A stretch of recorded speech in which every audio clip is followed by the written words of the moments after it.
मेरे सभी सारथी भाइयों, सर्वप्रथम मेरे छोटे भाई राजेंद्र सोनी, क्योंकि मुझे बुलाते भी पापा जी हैं, आप देख लीजिए हमारा प्यार 35-40 वर्षों का इनके साथ है। उनका तहे दिल से धन्यवाद करना चाहूंगा हमें इस मंच पर मौका देने के लिए।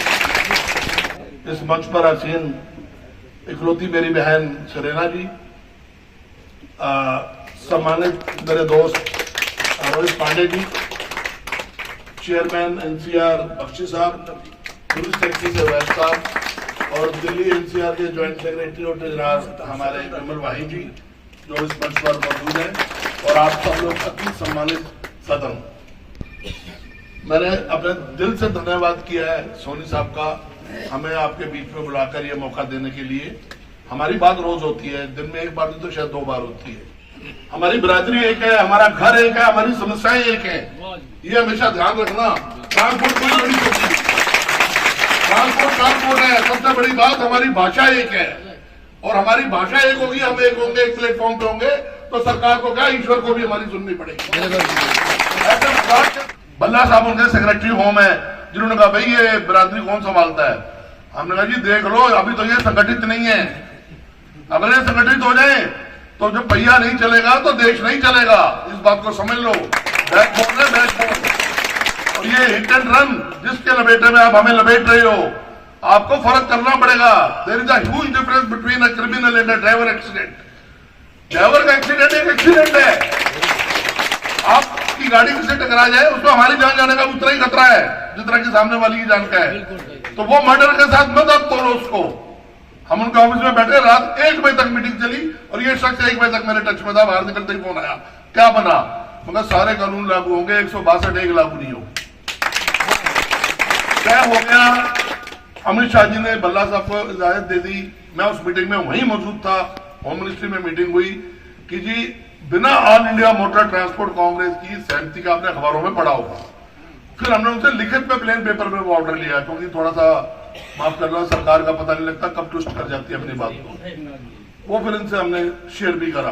वो पहली बार ऐसा था कि भाई एक हमें लगा कि हम कुछ लेके निकले अपने ड्राइवर भाइयों के लिए वहां से, कि एक तो ड्राइवर गाड़ी चलाए, अपना परिवार छोड़े, अपना प्यार छोड़े घर में, और सड़क पे रहे 24 घंटे। हमारे ट्रक ड्राइवर भी सम्मिलित थे ना उसमें। उसके बाद जरा सा कोई एक्सीडेंट, अरे चाहे शराब पी के कोई आगे आ जाए, चाहे जिसको सड़क पार करनी नहीं होती कोई वो आ जाए, कोई गाय भैंस आ जाए, कोई मारने के लिए थोड़ी निकला वो घर से। आदमी अपनी मर्जी से चूंटी भी नहीं मरने देता, कुत्ता भी नहीं मरने देता। हमने भी गाड़ी चलाई, तो ये बात समझाने में हमने सफल हुए। वो आज मौका उसके बाद आज मिला आपके साथ बैठने का, साझा की जाए कि वो कानून लागू नहीं होगा जब तक all India motor transport Congress बैठ के उसकी रूपरेखा अपने ढंग से ड्राइवर को सेव करके तय नहीं कर लेती। लेकिन मैं एक रिक्वेस्ट करूंगा इस मंच के माध्यम से आपसे, पांडे साहब समझते हैं मैं कहां बोल रहा हूं। ये सरकार है, सरकारें आती जाती हैं, हमारा पुश्तैनी धंधा है, हमने यहीं रहना है। अब हम आपस का तालमेल न खो जाए, ये ध्यान रखना। कई सरकार ने अपना फंड उठाया, हमें वहीं कुचलना है। हमें ऐसे कैप्टन की बहुत जरूरत है, हमें ऐसे सिपाही की, ऐसे कैप्टन की बहुत जरूरत है भाइयों, ये ध्यान रखना। आज सीधा सीधा 2 दूनी 4 वाला कोई व्यापार नहीं रह गया हिंदुस्तान में। सब तगड़म चल रहा है, सब कानून जहां से आपसे निकाला जा सकता है निकालने की कोशिश की जाएगी। अपने आप को बचाना, अपने हितों को बचाना, उसकी रक्षा करना, उसके लिए ही आप लोग हमें चुन के भेजते हो, और हमें ऐसे कैप्टन की जरूरत पड़ती है। तीसरी बात, अगर हम कोर्ट से भी नहीं निकल पाते तो हमारे में एक रास्ता बचता है, फिर वो रास्ता उस ईश्वर का दिया हुआ है, आंदोलन। आंदोलन के लिए चाहिए हमें ताकत। ताकत कौन हो? आप लोग। अगर हम सड़कों पे आ जाएं तो देश नहीं चल सकता। अगर हम सड़कों पे आ जाएं और अपनी ताकत को पहचान लें, और उसको ऑल इंडिया लेवल पे जो कि हम प्रयास करेंगे अगले आने वाले 2 सालों में, ये बीड़ा भी ऑल इंडिया से ही सौंपा गया हमें दिल्ली वालों को कि पूरा ऑल इंडिया इकट्ठा करो। जिस दिन हम बोले कि सरकार हमारे साथ जास्ती कर रही है, परिवहन व्यवस्था ठप बोले, ना कि ऑटो ठप बोले, बस ठप बोले, या टैक्सी बोले, या टेम्पो बोले, परिवहन व्यवस्था ठप का मतलब सब कुछ ठप। ना सब्जी इधर से उधर जाएगी, ना दवाई इधर से उधर जाएगी, कुछ नहीं चलेगा। अपने आप सरकार को मानना पड़ेगा इस बिरादरी के साथ, जो कि अपने आप में बैकबोन मानी जाती है। आपको यकीन है हम हाईएस्ट टैक्स पेयर आते हैं एक्साइज के बाद, शराब के धंधे के बाद ट्रांसपोर्ट है जिससे हर स्टेट चलती है, आपका देश चलता है। और हमारी दुर्गति क्या कर रखी है। हमने जाके ड्राइवर्स की बात की, मैं ड्राइवर बोलता ही नहीं, मेरे मुंह पे शब्द आता है सारथी। सारथी कौन थे? किशन भगवान, जिन्होंने पूरी घुमा दी सृष्टि अपने उससे। वो सारथी थे तो अर्जुन जीता। ये वहम अर्जुन के दिमाग से तब निकला जब वो रथ से उतरा। वो स्टोरी आप सब लोगों ने सुनी हुई है, वो सच्चाई है। तो हमारे सारथी हो आप, हमारी ताकत हो आप, हमारी सेना हो आप। अगर आप लोग सड़कों पे उतरने को तैयार हो गए और 1 या 2 दिन 4 दिन कभी गाड़ी खड़ी करनी पड़ जाए, उसमें साथ आ गए, तो सरकार तो क्या, हमने तो देख लिया, सरकार झुकती है। सरकार खुद बुलाती है भाई ये देश अर्थव्यवस्था और ये सारा सिस्टम अस्त व्यस्त मत करो, बताओ क्या तकलीफ है, तब सुनती है। तो मैं ज्यादा समय नहीं लूंगा। मैं वकील साहब आज सौभाग्यवश हमारे बीच मौजूद हैं।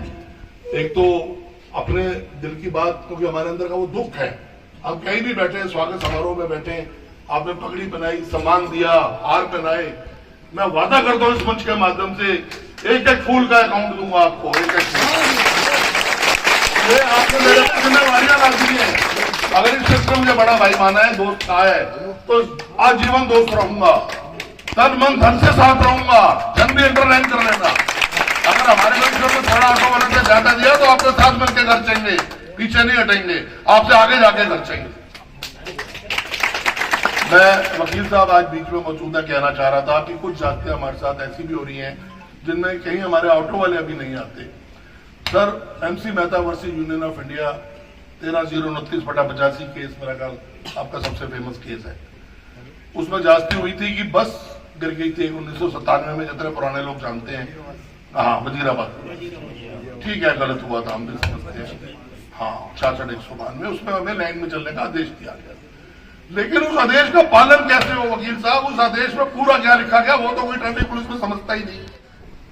इनके वाहन चल रहे हैं, मोटरसाइकिलें चल रही हैं, सवारियां उठा रही हैं, वो इलीगल है, तो स्कूल वैन भी इलीगल है। स्कूल वैन में 1 लाख से ऊपर स्कूल वैन है दिल्ली में, और सुप्रीम कोर्ट की गाइडलाइन इतनी लंबी है, सुनहरे अक्षरों में लिखी हुई, एक भी गाइडलाइन फॉलो नहीं होती। ये बात मैं सोनी साहब से बेंगलोर जाने से पहले करके गया था, और बेंगलोर मीटिंग में भी करके आया। वहाँ 5 ट्रांसपोर्ट मिनिस्टर आए हुए, अरुणाचल का, यूपी का, असम का, बेंगलोर का, सब ये आए हुए थे। हमने कहा ये वैन आप कैसे अलाउ कर रहे हो? हमारे बस के लिए तो पूरी गाइडलाइंस, और ये बस्ते बाहर लटक रहे हैं और बच्चे गिर रहे हैं, कभी चढ़ रहे हैं, वीडियो आए हुए हैं बच्चों के गिरने का, और वैन चला रहे हो आप लोग। चलाना जाते उनको ढंग से परमिट दो, और इनको भी बोलो ये गाइडलाइंस का पालन करें। तीसरा एक बात मैं अपनी बात शॉर्ट में करना चाहूंगा, हमारे पे यूरो नॉर्म्स, ये धुएं को लेके हम दिल्ली वालों की नाक की सरकार की बहुत पतली है। कुछ भी होता है पहले सीधा गाज हम पे, ऑटो टैक्सी वालों पे, बस वालों पे चलती है।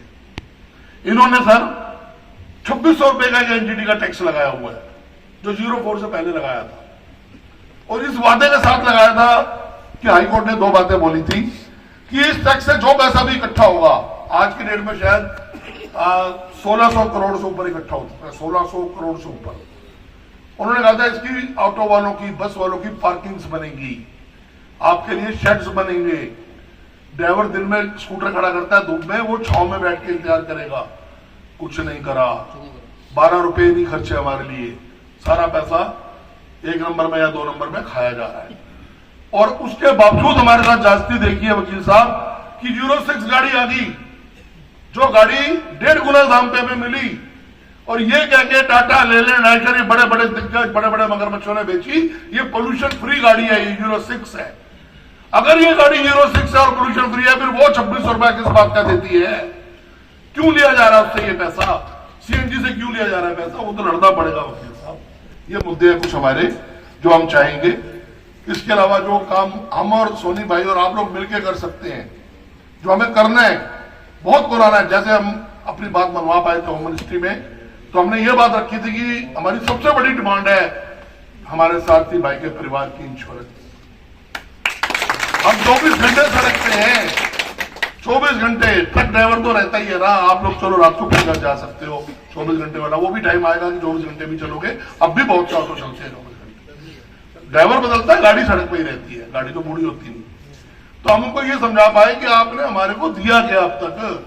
CNG में जाओगे तो 1 पैसा योगदान नहीं सरकार का, टोल आप लेते हो, रोड टैक्स आप लेते हो, गाड़ी बेचते हो 28% आप लेते हो, रजिस्टर करते हो टैक्स आप लेते हो, इंश्योरेंस लेते हो, जीएसटी आप लेते हो। आपने तो टैक्सों ने हमको मार दिया, हमारी रोटी के लिए तो कुछ छोड़ो, नहीं तो कम से कम हमारे परिवार की एक व्यवस्था तो कर दो कि ऑन ड्यूटी अगर कोई हादसा होता है या हमारे परिवार के ऊपर कोई, हमें ये सही में इन्वॉल्व कर लो। तो ये बात हमारी होम मिनिस्ट्री में चल रही है, वहां आपके साथ की और सहयोग की बहुत जरूरत है, बहुत जरूरत है। और ये काम अगर हम वहां से करा पाते हैं तो हम समझते हैं कि हमने एक बहुत बड़ी लड़ाई अपने भाइयों के लिए जीती। आप बेफिक्र होकर काम कर सकते हैं सड़क पे, आपको एक टेंशन नहीं होगी। बस का लाइसेंस है तो आप पूरे हिंदुस्तान में कहीं भी बस चला सकते हो, हैवी गुड्स व्हीकल का लाइसेंस होता है, HMD का लाइसेंस होता है। ऑटो का तो आप हिंदुस्तान में कहीं भी ऑटो चला सकते हो। ये दिल्ली का कानून नहीं आ रहा है, सबसे अलग है। वकील साहब आप सुनते हैं ना, 100% you will be surprise to know कि दिल्ली में DTC में और स्कूल में बाहर का ड्राइवर गाड़ी नहीं चला सकता, उसके पास लाइसेंस है, सरकार का दिया हुआ लाइसेंस है, चाहे उड़ीसा का, चाहे पंजाब का, चाहे हरियाणा का, चाहे नीमराना का, कहीं का भी है। कैसे रोक सकते हैं? ये लड़ाई भी आपको लड़नी होगी। हम खर्च उठाएंगे, आप भाई बनकर लड़ो, लेकिन जो खर्च होगा हम लोग उठाएंगे, पर हमारे को इन चीजों से निजात दिलो। हमारा ट्रेड बहुत परेशान है इन चीजों से। मेरा ख्याल समय कम है, लेकिन मुझे मौका मिला अपने दिल की बात रखने का, और मुझे मौका मिला आपके बीच आने का, जो मैं समझता हूं हमेशा आप लोगों ने दिया। और मैं शायद लगता है मैं अपनी बात आप तक पहुंचा पाया हूं। तो मुझे एक बार हमारी ट्रांसपोर्ट एकता के नारे के साथ समर्थन दीजिए और मेरे हाथ मजबूत कीजिए, हमारे हाथ मजबूत कीजिए। एक अकेला आदमी तो कोई चला नहीं बोल सकता, टीम को मजबूत कीजिए। ट्रांसपोर्ट एकता, ट्रांसपोर्ट एकता, ट्रांसपोर्ट एकता। जय हिंद, धन्यवाद।